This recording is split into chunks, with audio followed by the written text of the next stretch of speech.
Firoz sir, good morning. बहुत बहुत स्वागत है आपका। एक तरफा तेजी के बाद बाजार थोड़े से रुकते थमते नजर आ रहे हैं। क्या लगता है सर, वापस से तेजी की रफ्तार पकड़ेंगे या फिर थोड़ी कमजोरी बढ़ने का डर? कैसे देख रहे हैं मूवमेंट को sir? Anil sir, good morning. Morning sir. मैं जो साइडवेज मूवमेंट है फ्रॉम 1 जुलाई, वो मेरे हिसाब से काफी हद तक 1 जुलाई के जो सर्कुलर है वो पूरे पोजिशनल ट्रेडर्स या डेरिवेटिव ट्रेडर्स वो अपनी नई नॉर्मल को एस्टेब्लिश कर रहे हैं। पॉइंट वन, आप जो नोशनल वैल्यूज की लिमिट्स जो थी डेल्टा वैल्यूज पे गई हैं, उसमें बहुत डेरिवेटिव बड़े पोजिशनों पे बहुत ज्यादा नवीनता आई है उनके स्ट्रेटजीज में। वो सब हो रहा है। That's why you see from 1 July there is some sideways movement. जैसे आपने सही फरमाया कि थोड़ी तेजी के बाद मार्केट रुकती हुई दिख रही है। मेरे हिसाब से वापस तेजी का वातावरण आएगा sooner then later. That is from a short term stand point, क्योंकि जो एफआई की शॉर्ट पोजीशंस इंडेक्स फ्यूचर्स में आई हैं, 100-200 पॉइंट की निफ्टी की गिरावट में वापस हम आ गए हैं 82% शॉर्ट और 18% लॉन्ग में। Point one.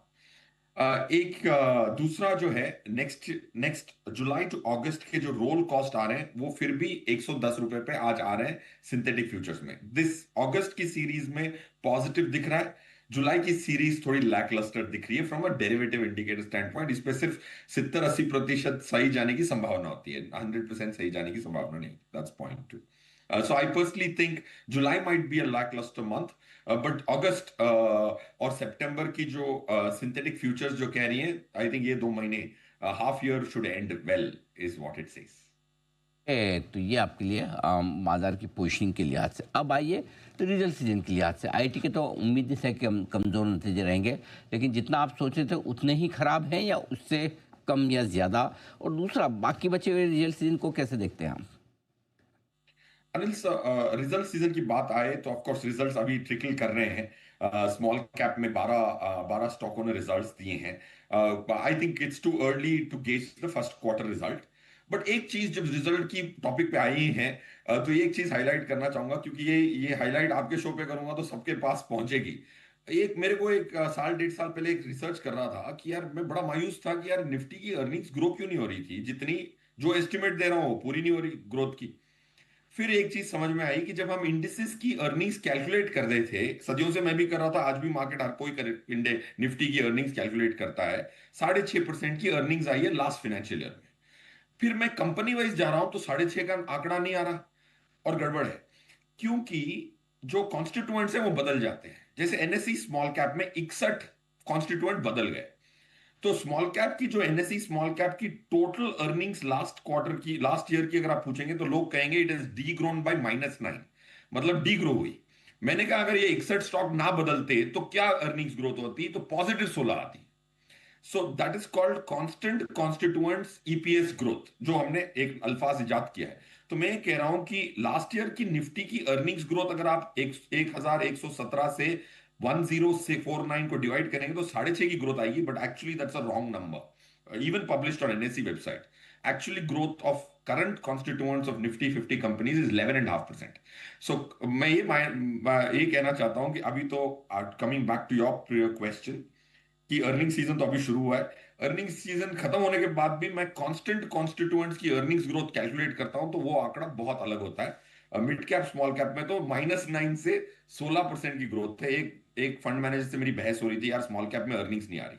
तो मैंने हिसाब करके बताया, सर आप सोच रहे हैं -9 है, एनएससी स्मॉल कैप 250 उन्हीं का बेंचमार्क था। वो सबसे वन ऑफ द बिगेस्ट दिग्गज फंड मैनेजर थे स्मॉल कैप इंडेक्स के।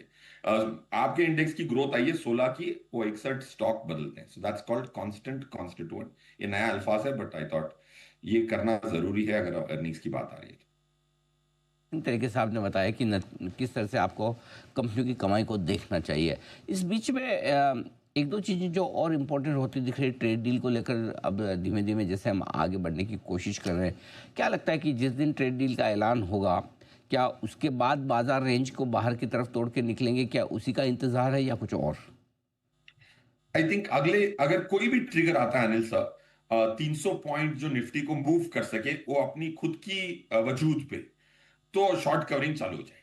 हम एक कंप्यूट करते हैं एक आंकड़ा कि कहां लोग फंस जाएंगे, शॉर्ट वाले जो 82% शॉर्ट करके बैठे हैं, उसका हम एक एल्गोरिथमिकली एक वैल्यू फाइंड आउट करते हैं कि अगर कोई अच्छी खबर आती है और 300 पॉइंट उस खबर के आधार पे अगर लॉन्ग लॉन्ग होता है कैश मार्केट में, तो शॉर्ट कवरिंग का जो विशियस साइकिल है वो स्टार्ट हो जाता है। सो जैसे आपने प्रश्न पूछा, अगर ये जो ट्रेड डील इतनी अच्छी हो जाती है कि यार निफ्टी गैप अप 1.25% से ज्यादा खुल जाती है, तो फिर निफ्टी को रोकना मुश्किल हो जाएगा। ये आपके लिए राय। अच्छा फिरोज सर, अब बताएं कि इस बाजार में कहाँ पैसा लगाने का मौका आपको दिखता है, क्या पसंद है आपको? सर मेरे को ज्यादा पसंद है, इंटरेस्ट रेट सेंसिटिव्स बहुत ज्यादा पसंद है। ओके। मेरा ये मानना है कि इंडिया की जो फिस्कल डेफिसिट हम सब परसेंटेज में कैलकुलेट करते हैं, उस समय मुझे तो बहुत बड़ी दिक्कत है।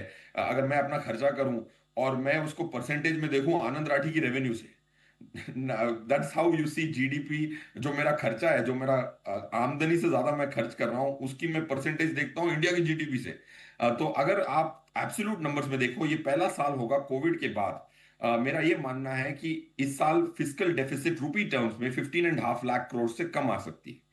अगर वो होता है तो इंटरेस्ट रेट सेंसिटिव्स बहुत अच्छा करेंगे, ये मेरा स्ट्रांग मानना है। So that makes the most boring but fundamental sector banking and financial services पे ये वजूद मिलेगा, क्योंकि कोविड के बाद जो हमारी फिस्कल डेफिसिट 9 सवा 9 लाख करोड़ थी इन टर्म्स ऑफ रूपी, वो सीधे 18 लाख करोड़ पे गई। वो धीमे धीमे आते आते अब इस बार की एस्टिमेट 15.8 लाख है लोगों की, बट मेरा एस्टिमेट है 15.25। अगर चाहिए होता है तो ये इसमें इंटरेस्ट रेट सेंसिटिव में फायदा होगा। और ऑटो जो इतना नहीं परफॉर्म किया, अगले 1-2 क्वार्टर शायद ना परफॉर्म करे, पर ईयर एंड तक करने की उम्मीद है। बिल्कुल। बहुत बहुत धन्यवाद फिरोज सर, आपने समय दिया और विस्तार से बाजार के डायरेक्शन पर और इन्वेस्टमेंट के मौक़ों पर राय दी हमारे दर्शकों को। Thank you so much sir, बहुत बहुत शुक्रिया।